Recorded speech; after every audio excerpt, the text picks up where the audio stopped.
ഈ സെമിനാറിൻ്റെ അധ്യക്ഷത വഹിക്കുന്ന പ്രിയപ്പെട്ട ഫഖറുദ്ദീൻ സഖാഫി അവരുടെ,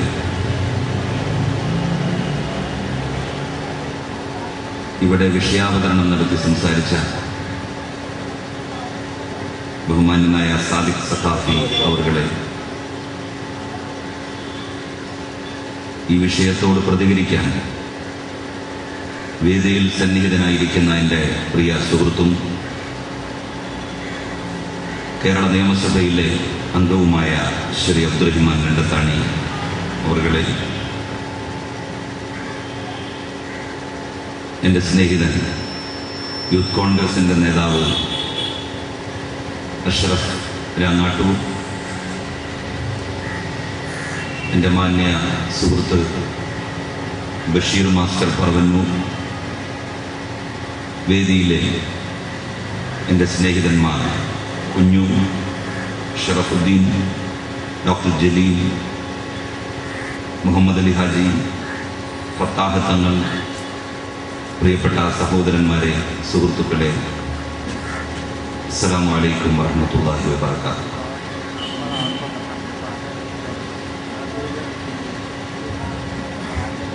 ഫാഷിസം, തീവ്രവാദം, രാഷ്ട്രീയത എന്ന വിഷയത്തെ അധികരിച്ച് SSF സംഘടിപ്പിച്ചിട്ടുള്ള സെമിനാറിലാണ് ഞാനും നിങ്ങളും സംബന്ധിക്കുന്നത്.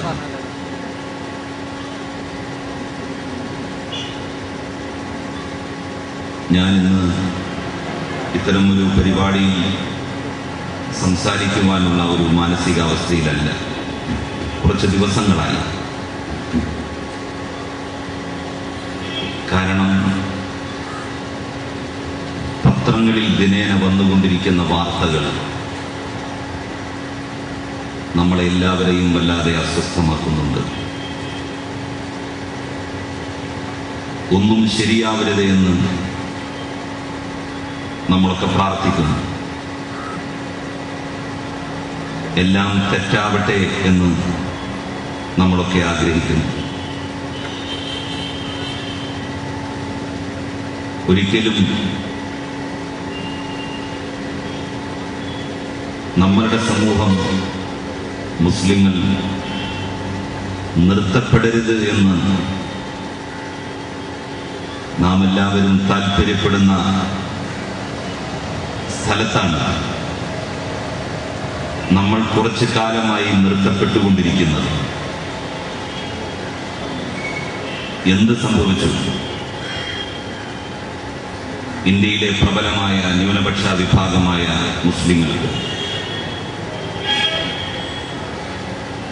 മുസ്ലിങ്ങളുടെ ഇന്നലകൾ വളരെ ജാജ്വല്യമാർന്ന നിരവധി അധ്യായങ്ങളുടെ സ്ഫുരിക്കുന്ന ഓർമ്മകളായിരുന്നു. രാജ്യത്തിന്റെ വിമോചന പോരാട്ടത്തിൽ അവർ വഹിച്ച പങ്ക് പരമമായ ഒരു സത്യമാണ്.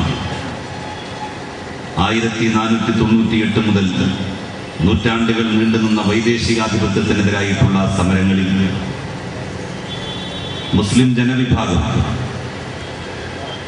അവരുടെ രാഷ്ട്രീയ സാമൂഹിക ധർമ്മം ഭംഗിയായി നിർവഹിച്ചിട്ടുണ്ട്. ഇന്ത്യ വിഭജിക്കപ്പെട്ട ഘട്ടത്തിലും ഒരിക്കലും സംഭവിക്കാൻ പാടില്ലായിരുന്ന വിഭജനം ദൗർഭാഗ്യവശാൽ സംഭവിച്ചു. രണ്ടായി നമ്മളുടെ മാതൃഭൂമി വിഭജിതമായി. ഇന്ത്യയെന്നും പാകിസ്ഥാനെന്നും. പാകിസ്ഥാൻ വീണ്ടും 1975കളിൽ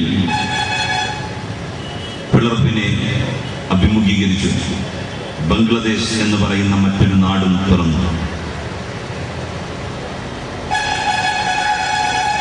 ഇന്നോളമുള്ള നമ്മളുടെ രാജ്യത്തിന്റെ ചരിത്രത്തിൽ രാജ്യദ്രോഹ പ്രവർത്തനങ്ങൾക്ക്, ദേശീയോത്ഗ്രഥനത്തിനെതിരായിട്ടുള്ള പ്രവർത്തനങ്ങൾക്ക് മുസ്ലിങ്ങൾ നേതൃത്വം നൽകുകയോ മുസ്ലിങ്ങൾ പങ്കാളിത്തം വഹിക്കുകയോ ചെയ്തത്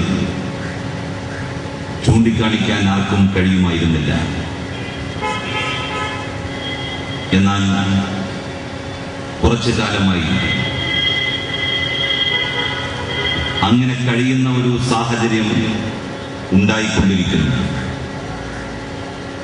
സാമ്രാജ്യത്വത്തിന്റെ ഇടപെടൽ, മാധ്യമങ്ങളുടെ തെറ്റായിട്ടുള്ള പ്രചരണങ്ങൾ, ഇവയൊക്കെ നമുക്ക് അംഗീകരിക്കാമെങ്കിലും ഒരു സൂക്ഷ്മമായ വിശകലനത്തിൽ എവിടെയോ ചില അബദ്ധങ്ങൾ, എവിടെയോ ചില കാലിടറിച്ചകൾ നമുക്ക് സംഭവിക്കുന്നുണ്ടോ? ഞാനും നിങ്ങളും ആത്മാർത്ഥമായി നെഞ്ചത്ത് കൈവച്ച് ആലോചിക്കേണ്ട കാര്യമാണ് ഇത്. ഞാൻ വിമർശിക്കാൻ വേണ്ടി പറയുന്നതല്ല. ഒരു സ്വയം വിമർശനം നടത്താതെ ഇനി നമുക്ക് മുന്നോട്ട് പോകാനാവില്ല.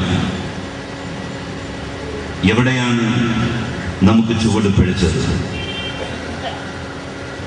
ജ്വലിക്കുന്ന ഒരു പൂർവകാല ചരിത്രത്തിൽ നിന്ന് എങ്ങനെയാണ് ഇങ്ങനെ ഒരു പതനത്തിലേക്ക് നമ്മളുടെ സമൂഹം, മുസ്ലിങ്ങൾ എടുത്തെറിയപ്പെട്ടത്? നമ്മളിതൊക്കെ മറക്കാൻ ആഗ്രഹിക്കുന്നു, ഓർത്തെടുക്കാൻ ഒരിക്കലും താല്പര്യപ്പെടുന്നില്ല. ഇതൊക്കെ കെട്ടിച്ചമച്ച കഥകളാണ് എന്നാണ് ഞാനും നിങ്ങളും ഇപ്പോഴും കരുതുന്നത്. പക്ഷെ നാം കരുതുന്നതിനപ്പുറം എന്തൊക്കെയോ സംഭവിക്കുന്നു എന്നുള്ളത് ഒരു വസ്തുതയാണ്. നമ്മളുടെ നാട്ടിൽ നടന്നുകൊണ്ടിരിക്കുന്ന തട്ടിപ്പ് കേസുകൾ, കൊലപാതകങ്ങൾ, പിടിച്ചുപറികൾ, ക്രിമിനൽ കേസുകൾ, ഇതിലെല്ലാം മുസ്ലിം സമുദായത്തിൽപ്പെടുന്നവർക്ക് വലിയ പങ്കാളിത്തം എന്തുകൊണ്ടാണ് ഉണ്ടാവുന്നത്? സ്വന്തം മകളെ മറ്റുള്ളവർക്ക് വിൽക്കുന്ന രക്ഷിതാവിന്റെ മുഖത്തേക്ക് നമ്മൾ നോക്കുമ്പോൾ അയാളൊരു മുസ്ലിമാണെന്ന് നാം തിരിച്ചറിയുമ്പോൾ, മുസ്ലിം എന്ന് പറയുന്നത് മുസ്ലിം പേരുകൊണ്ട്, അങ്ങനെയാണെങ്കിൽ പോലും അത് തിരിച്ചറിയുമ്പോൾ നമ്മളുടെ ഹൃദയം പിടയുകയാണ്. ഈ ഒരു പിടച്ചിലിൽ നിന്ന് നമ്മളുടെ സമുദായത്തിന് രക്ഷ നൽകുക എന്നുള്ളതാണ് നമുക്ക് നമ്മളുടെ സമുദായത്തോടും നമ്മളുടെ വിശ്വാസ പ്രമാണങ്ങളോടും ചെയ്യുവാനുള്ള ഏറ്റവും വലിയ കാര്യം എന്ന് സാന്ദർഭികമായി ഞാൻ നിങ്ങളെ ഉണർത്തുകയാണ്. ഇന്ത്യയിൽ ഒരു ബഹുമത സാമൂഹ്യ ഘടന നിലനിൽക്കുന്നു. നമ്മൾ ഒരു കാര്യം മനസ്സിലാക്കണം. പരമമായും പ്രധാനമായും നാം ഇന്ത്യക്കാരാണ്. ഈ രാജ്യത്ത് നിന്ന് നമുക്ക് മറ്റെങ്ങോട്ടും പോകാനില്ല. ഈ നാട് ബഹിഷ്കരിച്ചാൽ, അല്ലെങ്കിൽ ഞങ്ങൾക്ക് പോകാൻ വേറെ നാടുണ്ട് എന്ന് കരുതിയാൽ, അവിടെ നമ്മളുടെ പതനവും അന്ത്യവുമായിരിക്കും സംഭവിക്കുക. നമ്മൾ പോകേണ്ടവരല്ല, ജീവിക്കേണ്ടവരാണ്. ജീവിക്കുവാൻ സൗഹൃദപൂർണമായ അന്തരീക്ഷം അനിവാര്യമാണ്. സമാധാനപൂർണമായിട്ടുള്ള ചുറ്റുപാടിന്റെ സൃഷ്ടിപ്പ് അനുപേക്ഷണീയമാണ്. അതെങ്ങനെ ഉണ്ടാക്കാൻ കഴിയും? ഇന്ത്യയിലെ മഹാഭൂരിപക്ഷം വരുന്ന മതസമുദായങ്ങളോട്, നമ്മളുടെ സഹോദര സമുദായാംഗങ്ങളോട് സഹവർത്തിത്വത്തിൽ കഴിയണം എന്നുള്ള കാര്യത്തിൽ നമുക്കാർക്കും തർക്കമില്ല. ഏതാനും വിരലിലെണ്ണാവുന്നവർ ഉണ്ടാക്കി വെക്കുന്ന ദുഷ്പേരിൽ നിന്ന് ഞാനടക്കമുള്ളവർക്ക്, നമ്മൾക്ക് മുക്തരാകാൻ സാധിക്കുന്നില്ല എന്നുള്ളതാണ് യാഥാർത്ഥ്യം. വളരെ ഗൗരവപൂർവം മുസ്ലിം സംഘടനകൾ ചില ആലോചനകൾ നടത്തേണ്ടതുണ്ട്. മതപ്രവർത്തനം ഏറ്റവും ശക്തമായി നടക്കുന്ന ഒരു വിഭാഗമാണ് മുസ്ലിം സമൂഹം.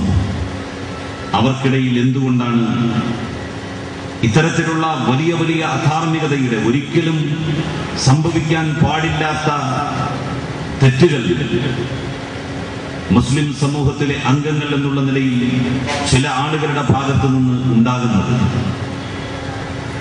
ഇതേക്കുറിച്ച് ആലോചിക്കുകയും അതിന് പരിഹാരം കണ്ടെത്തുകയും ചെയ്യേണ്ട സമയം അതിക്രമിച്ചിരിക്കുന്നു എന്ന എന്റെ വിനീതമായ അഭിപ്രായം ഞാൻ ഈ സന്ദർഭത്തിൽ ഇവിടെ രേഖപ്പെടുത്തുകയാണ്.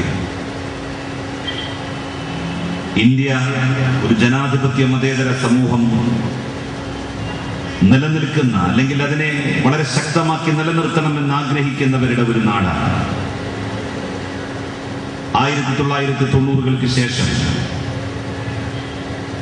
ഇന്ത്യയുടെ സാമൂഹ്യാന്തരീക്ഷം തന്നെ ആകെ രാസപരിണാമങ്ങൾക്ക് വിധേയമാവുകയുണ്ടായി. ബാബറി മസ്ജിദിന്റെ തകർച്ച ആ രാസപരിണാമ പ്രക്രിയയെ ത്വരിതപ്പെടുത്തി. ബാബറി മസ്ജിദ് തർക്കം ഉടലെടുക്കുന്നത് 1948-ലാണ്. പക്ഷെ 1948 മുതൽ 1992 വരെ അത് തകർക്കാനുള്ള ആർജവം ഈ രാജ്യത്തുള്ള ആർക്കും ഉണ്ടായിരുന്നില്ല. എന്നാൽ 92-ൽ അതുണ്ടായി. തങ്ങൾക്ക് അതിനുള്ള സമയം ആയിരിക്കുന്നു എന്ന് വിശ്വസിച്ച ഒരു കൂട്ടം ഫാഷിസ്റ്റ് ചിന്താഗതിക്കാർ ബാബറി മസ്ജിദിന്റെ താഴികക്കുടങ്ങൾ തല്ലി തകർത്തു.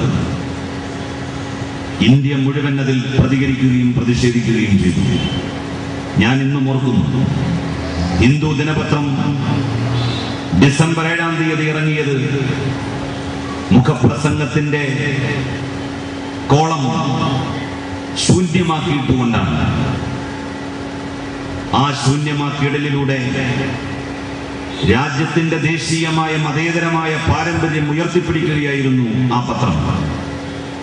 ഞങ്ങൾക്ക് ഈ നികൃഷ്ടമായ പ്രവൃത്തിയിൽ പ്രതിഷേധിക്കാൻ വാക്കുകളില്ല എന്ന് രാജ്യത്തോട് ആഹ്വാനം ചെയ്യുകയായിരുന്നു ഇന്ത്യയുടെ പ്രസിഡന്റ്. ഇന്ത്യയിലെ മഹാഭൂരിപക്ഷം വരുന്ന മറ്റു മതസമുദായങ്ങളിൽ പെടുന്നവർ അവരൊക്കെ അതിൽ പ്രതിഷേധിക്കുകയും തങ്ങളുടെ അമർഷം രേഖപ്പെടുത്തുകയും ചെയ്തു. വ്രണിതമായ മുസ്ലിം മനസ്സിന്റെ കൂടെ നിൽക്കാൻ എല്ലാവരും ശ്രമിച്ചു. എന്നാൽ പിന്നീട് അങ്ങോട്ട് ആ ഫാഷിസ്റ്റ് ദുഷ്കൃത്യത്തെ മറയാക്കി അതിനോട് അതേ നാണയത്തിൽ തന്നെ തിരിച്ചടിക്കണമെന്ന വാദഗതി ഉയർത്തിക്കൊണ്ട് ചില ചിന്താധാരകൾ ശക്തിപ്പെടാൻ വേണ്ടി ശ്രമിച്ചു. ആ ചിന്താധാരകൾ തീവ്രവാദത്തിലേക്ക് ചില ചെറുപ്പക്കാരെ വഴി നടത്തി. മതബോധമുള്ളവരല്ല തീവ്രവാദത്തിലേക്ക് പോയത്. കശ്മീരിൽ തീവ്രവാദ പ്രവർത്തനങ്ങളിൽ ഏർപ്പെട്ടുകൊണ്ടിരിക്കെ പിടിക്കപ്പെടുകയും ഏറ്റുമുട്ടലിൽ മരണപ്പെടുകയും ചെയ്തവർ വലിയ മതബോധമുള്ളവരായിരുന്നില്ല. പക്ഷെ അവർ വഴിതെറ്റിക്കപ്പെടുകയായിരുന്നു. പണത്തിനു വേണ്ടി, നന്നായി ജീവിക്കാൻ വേണ്ടി അവരുടെ മനസ്സിന്റെ ചാബല്യങ്ങളെ സമർത്ഥമായി ഉപയോഗിച്ചു. ആ ഉപയോഗപ്പെടുത്തലുകൾ ഒരു രാജ്യത്തിനും ഒരു സമൂഹത്തിനും ഉണ്ടാക്കിയ ദുഷ്പേര് വളരെ വലുതാണ്. അതിൽ നിന്നുള്ള മുക്തിയാണ് ഇന്ത്യയിലെ മുസ്ലിം സമൂഹത്തിന് ഇന്ന് അനിവാര്യമായിട്ടുള്ളത്. ഹൈന്ദവ സമുദായത്തിലെ മഹാഭൂരിപക്ഷവും ഈ രാജ്യത്ത് കലാപങ്ങളും സംഘർഷങ്ങളും വേണം എന്ന് താല്പര്യമുള്ളവരല്ല. അവർ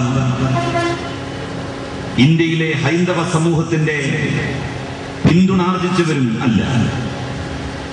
ഇന്ത്യയിലെ 120 കോടി ജനങ്ങളിൽ 85 കോടി ജനങ്ങൾ ഹിന്ദുക്കളാണ്.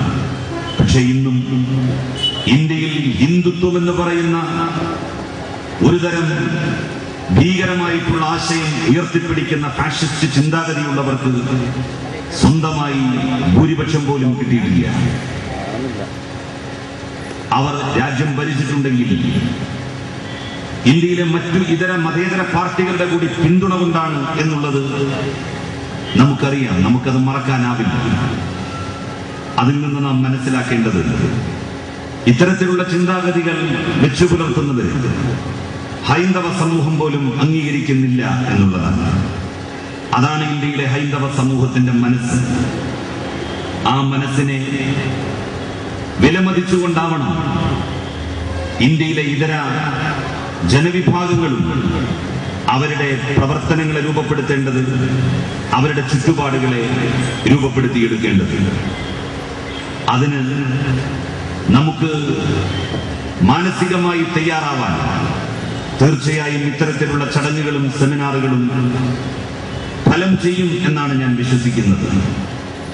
ഫാഷിസം അസഹിഷ്ണുതയുടെ മനഃശാസ്ത്രമാണ്. അതൊരു തരം ഭീകരതയിലേക്ക്, ബീഭത്സതയിലേക്ക് മനുഷ്യനെ കൂട്ടിക്കൊണ്ടുപോകുന്നു. ആ ഫാഷിസത്തോട് മഹാഭൂരിപക്ഷം വരുന്ന ഫാഷിസ്റ്റ് വിരോധികളുമായി ഐക്യപ്പെട്ടുകൊണ്ടല്ലാതെ ക്രിയാത്മകമായ പ്രതിരോധത്തിന്റെ കവചം തീർക്കാൻ കഴിയില്ല.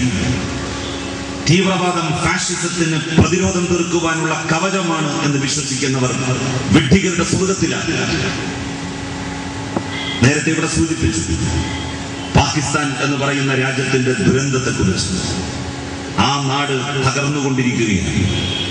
അവിടെ വെടിയൊച്ചകൾ കേൾക്കാത്ത ദിവസങ്ങളില്ല, 100 പേരെങ്കിലും മരിക്കാത്ത ദിനരാത്രങ്ങളില്ല പാകിസ്ഥാനിൽ.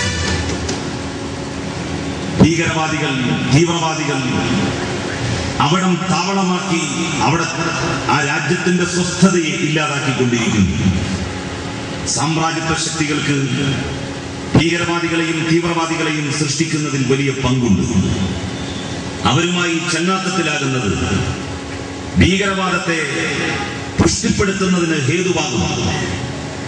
ഒരു ജനതയെയും വല്ലാതെ വിഷമിപ്പിക്കാതിരിക്കുക എന്നുള്ളതാണ് ജനാധിപത്യത്തിന്റെ കാവൽ. ഒരിക്കൽ പണ്ഡിറ്റ് നെഹ്റുവിനോട് എന്താണ് ഡെമോക്രസി, എന്താണ് സെക്യുലറിസം എന്ന് ചോദിച്ചപ്പോൾ അദ്ദേഹം പറഞ്ഞു, ഇന്ത്യയിലെ മതന്യൂനപക്ഷങ്ങൾ അവർ സംരക്ഷിതരാണ് എന്നുള്ള ഒരു വികാരം ഇന്ത്യയിൽ ഉണ്ടാകുന്നു എങ്കിൽ ഇന്ത്യ ശരിയുടെ വഴിയിലാണ്. ഇന്ത്യയിൽ മാത്രമല്ല, ലോകത്തിന്റെ ഏത് ദിക്കിലെയും ന്യൂനപക്ഷങ്ങൾക്ക് സുരക്ഷിതത്വ ബോധം പ്രദാനം ചെയ്യൽ അതത് രാജ്യങ്ങളിലെ ഭരണകൂടങ്ങളുടെ ഉത്തരവാദിത്തമാണ്. പാകിസ്ഥാനിൽ ന്യൂനപക്ഷങ്ങളുണ്ട്, അവർക്ക് സുരക്ഷിതത്വ ബോധം നൽകാൻ പാകിസ്ഥാൻ എന്ന് പറയുന്ന രാജ്യത്തിന് കഴിയുന്നില്ലെങ്കിൽ ആ രാജ്യം അരാജകത്വത്തിലേക്ക് പോകും, തർക്കമില്ല. ഇന്ത്യയിൽ ന്യൂനപക്ഷങ്ങൾക്ക് സുരക്ഷിതത്വ ബോധം ഉണ്ടാവേണ്ടതുണ്ട്. അതോടൊപ്പം തന്നെ ന്യൂനപക്ഷ വിഭാഗങ്ങൾ അവരവരുടേതായിട്ടുള്ള രാഷ്ട്രീയ സാമൂഹ്യ ധർമ്മങ്ങളും നിർവഹിക്കേണ്ടതുണ്ട്. തീവ്രവാദത്തെ ഒരിക്കലും ഫാഷിസത്തെ എതിർക്കാനുള്ള ഒരു വഴിയായി നാം കാണരുത്. അരാഷ്ട്രീയത നമ്മെ പെട്ടെന്ന് തീവ്രവാദത്തിലേക്കും ഫാഷിസത്തിലേക്കും വഴി നടത്തും. നമ്മുടെ രാഷ്ട്രീയ ബോധമാണ് നമ്മെ ജനാധിപത്യവാദികളാക്കി നിലനിർത്തുന്നത്. നമുക്ക് നല്ല വിശ്വാസികളാവാം, നമുക്ക് നല്ല മുസ്ലിമാകാം, നല്ല ഹിന്ദുവാകാം, നല്ല ക്രൈസ്തവനാകാം, നല്ല പാർസിയും നല്ല സിഖുകാരനുമാകാം. ഫാഷിസത്തെയും തീവ്രവാദത്തെയും നിരാകരിച്ചുകൊണ്ട് തന്നെ നല്ല വിശ്വാസി എങ്ങനെയാണ് തിരിച്ചറിയപ്പെടേണ്ടത്? അവന്റെ സൽപ്രവൃത്തിയിലൂടെയാണ് തിരിച്ചറിയപ്പെടേണ്ടത്. ഒരു പൊതുപ്രവർത്തകൻ മുസ്ലിമാണ് എന്ന് അവൻ അഭിമാനത്തോടു കൂടി പറയുന്നു. എന്നാൽ മറ്റുള്ളവരെ അത് ബോധ്യപ്പെടുത്തേണ്ടത് പറച്ചിലൂടെയല്ല, പ്രവൃത്തിയിലൂടെയാണ്. അന്യമതസമുദായക്കാർക്കും അവനെക്കുറിച്ച് മതിപ്പുണ്ടാവണം. അവൻ അഴിമതി നടത്തില്ല, അവൻ വിശ്വസിക്കാൻ കൊള്ളുന്നവനാണ്, അവൻ വാക്കു പറഞ്ഞാൽ പാലിക്കുന്നവനാണ്. അങ്ങനെ ഒരു മുസ്ലിം പൊതുപ്രവർത്തകനെ സൃഷ്ടിക്കാൻ കഴിയുന്ന ഒരു ബോധം, ഒരു പൊതു സമൂഹത്തിൽ സൃഷ്ടിക്കാൻ കഴിയുന്ന ആ ഒരു ബോധത്തിന്റെ ഫലം, അതാണ് ഒരു പൊതുപ്രവർത്തകന് താൻ വിശ്വസിക്കുന്ന വിശ്വാസ സംഹിതകളോട് ചെയ്യാൻ കഴിയുന്ന ഏറ്റവും മഹത്തരമായ കാര്യം എന്ന് ഞാൻ കരുതുന്നു. ഒരു മുസ്ലിം ഉദ്യോഗസ്ഥൻ, ഒരു വിശ്വാസിയായ ഉദ്യോഗസ്ഥൻ, ഞാൻ മുസ്ലിം എന്ന് പറയുന്നത് ഇതൊരു മുസ്ലിം സദസ്സാണ് എന്നുള്ളത് കൊണ്ടാണ്. ഒരു മുസ്ലിം ഉദ്യോഗസ്ഥൻ, ഒരു ഗവൺമെന്റ് ഓഫീസർ എങ്ങനെയാണ് തിരിച്ചറിയപ്പെടേണ്ടത്? അവന്റെ വേഷഭൂഷാദികളിൽ നിന്നാണോ? അവന്റെ ബാഹ്യപ്രകടനങ്ങളിൽ നിന്നാണോ? അല്ല. മറ്റുള്ളവർ അവനെ കുറിച്ച് പറയണം. അവന്റെ അടുത്ത് ചെന്നാൽ ഒരു ഫയൽ അവൻ വെച്ച് ദീർഘിപ്പിക്കില്ല. ഒരാളോട് അവൻ 10 പൈസ കൈക്കൂലി വാങ്ങില്ല. ആളുകളെ ബുദ്ധിമുട്ടിക്കില്ല. കഷ്ടപ്പെടുന്നവന്റെ കഷ്ടപ്പാട് മനസ്സിലാക്കി അവൻ ആ ഫയലിൽ ഉത്തരവിടും. അങ്ങനെ ഒരു മുസ്ലിം ഉദ്യോഗസ്ഥനെ കുറിച്ച് പരസമൂഹം പറയുന്ന ഒരു കാലം എന്നുണ്ടാകും. അന്ന് ഇസ്ലാമിക സമൂഹത്തിന്റെ ഇസ്സത്ത് നമുക്ക് വീണ്ടെടുക്കാൻ കഴിയും. ഇങ്ങനെ ഓരോ തലത്തിലുള്ള മുസ്ലിങ്ങളും അങ്ങനെ പറയിപ്പിക്കണം. അങ്ങനെ പറയിപ്പിച്ച ഒരു കാലം ഉണ്ടായിട്ടുണ്ട് നമ്മുടെ രാജ്യത്ത്. ആ ഒരു കാലത്തിന്റെ പുനഃസൃഷ്ടിപ്പാണ്, വീണ്ടെടുപ്പാണ് നമുക്ക് ആവശ്യമായിട്ടുള്ളത്.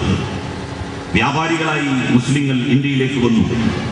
ഇസ്ലാമിക പ്രബോധനം വ്യാപാരികളാണ് നടത്തിയത്, അല്ലാതെ വലിയ പണ്ഡിതന്മാരല്ല കേരളത്തിൽ ഇന്ത്യയുടെ പല ഭാഗങ്ങളിലും ഇസ്ലാമിക പ്രബോധനം നടത്തിയത്. അവർ അവരുടെ സാമ്പത്തിക കാര്യങ്ങളിൽ, അവർ വ്യാപാര മേഖലകളിൽ പുലർത്തിയ സത്യസന്ധത മറ്റുള്ളവരെ വല്ലാതെ ആകർഷിച്ചു. അങ്ങനെ ആകർഷിക്കുവാൻ നമുക്ക് കഴിയണം. സമ്പത്തിന്റെ കാര്യത്തിൽ സത്യസന്ധത പുലർത്തുവാൻ എന്ന് നാം മടിച്ചു തുടങ്ങിയോ അന്ന് നമ്മളുടെ അധോഗതിയും ആരംഭിച്ചു. അതിന്റെ അനുരണനങ്ങളാണ് ഇന്ന് നമ്മൾ കണ്ടുകൊണ്ടിരിക്കുന്നത്. ഓരോ ചെറുപ്പക്കാർ വെളിപ്പെടുത്തുന്ന വെളിപ്പെടുത്തലുകൾ പണത്തിനു വേണ്ടിയാണ് ഞങ്ങൾ ഇതൊക്കെ ചെയ്തത് എന്നുള്ള രൂപത്തിലാണ്. സമ്പത്തിനോടുള്ള അത്യാർത്തി, ആ അത്യാർത്തി തോന്നിയിടത്ത് നിന്ന് ആരംഭിച്ച പതനം അതിന്റെ മൂർധന്യത്തിലെത്തുന്നതിന് മുൻപ് ആ അത്യാർത്തിയിൽ നിന്ന് നമ്മളുടെ സമൂഹത്തെ വിമോചിപ്പിച്ചെടുക്കുവാനുള്ള യത്നമാണ് നമ്മൾ നടത്തേണ്ടത്. ഫാഷിസവും തീവ്രവാദവും അരാഷ്ട്രീയതയും ഒരുപോലെ അപകടങ്ങളാണ്. ഇവയെല്ലാം ഒരേ നാണയത്തിന്റെ വിവിധ വശങ്ങളാണ്, വിവിധ മുഖങ്ങളാണ്. അത്തരത്തിലുള്ള ചിന്താധാരകളെ വെടിയാൻ നമുക്ക് കഴിയണം. മറ്റുള്ളവരെ സ്നേഹിക്കാൻ, ആ സ്നേഹം നമ്മളുടെ ഗ്രഹാന്തരീക്ഷത്തിൽ നിന്ന് തുടങ്ങണം.